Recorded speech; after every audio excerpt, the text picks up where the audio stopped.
When it comes to our wealth, when it comes to our money, when it comes to the decisions that we're making, at the very end of the day, money is nothing more than a tool that allows us to focus on the things in this life that truly matter to us. JP Morgan has a part where they touch on this in their study, and they developed what they called the push principle.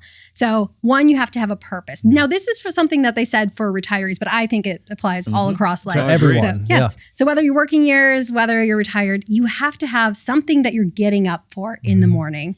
And then next, use. How are you using your time? How are you giving back? How are you getting connected with other people, which brings us to socialized? Are you spending time with friends? Are you doing things outside of your home as far as an activity that you love? Something that, again, speaks to your purpose. And health. I love health.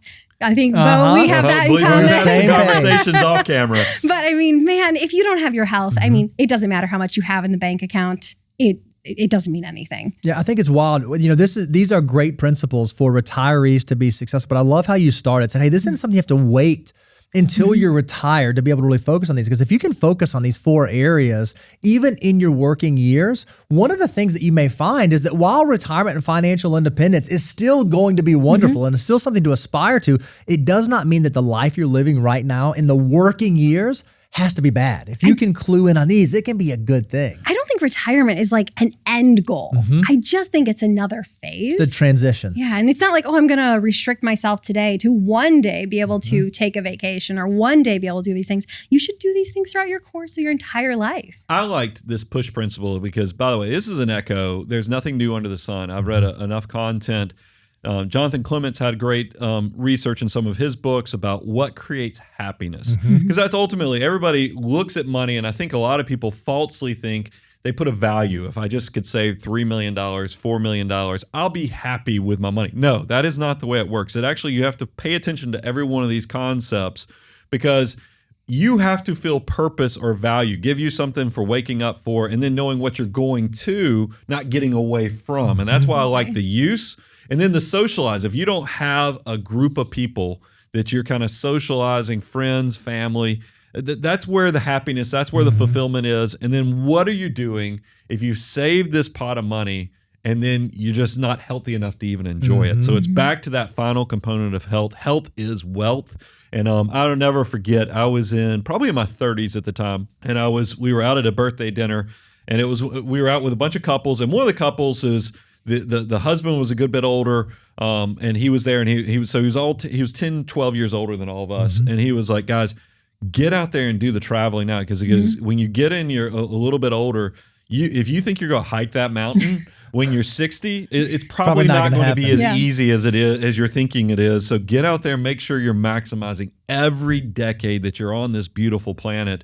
And that stuff has hit me. I mean, it's always to let money be a tool. It cannot be the driver of who you are. If you think it is, you're going to find that you get to the top of the mountain and it's going to be a good bit emptier than you realize. So make sure you're very purposeful with what you're using your money and what the big why is for you. 100%. If you're not hiking the mountains at 30 and 40, you're not going to be doing it at 60. And so what's one of the ways or what are some of the takeaways on how you can really view money as a tool? You just said it, Brian. The very first one is know your why.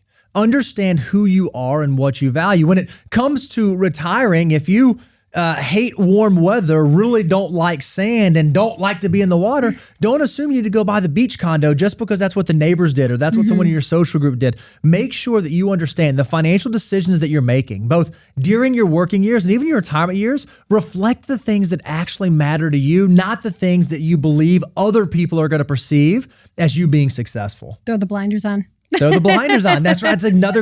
These blinders are great. We should start selling these things. Yes. And as this is another echo. I kind of got carried away and just threw them all out there already. But know it's not what you're retiring from. It's what you're retiring to. So be very purposeful and deliberate with those decisions. You can't retire from anything. Like your life goes with you. Wherever you go, there you are. Isn't that the saying? Like it doesn't matter if you have 50,000 in the bank, 5 million. If you don't have a purpose, if you don't have friends, if you don't have your health, it doesn't matter. That's right. And if you can begin with the end in mind in all of those areas, you're going to allow yourself to make that transition smooth. If you begin with the end in mind, thinking about your health, I want to be this healthy in my 60s, 70s, and 80s, it's going to change the decisions you make in your 30s, 40s, and 50s. If I want to spend time traveling with friends once I'm in my 50s and 60s and financially independent, then you probably ought to start working on building those relationships with those friends now. If I want to be able to support my family and help my grandkids and travel or whatever those things may be,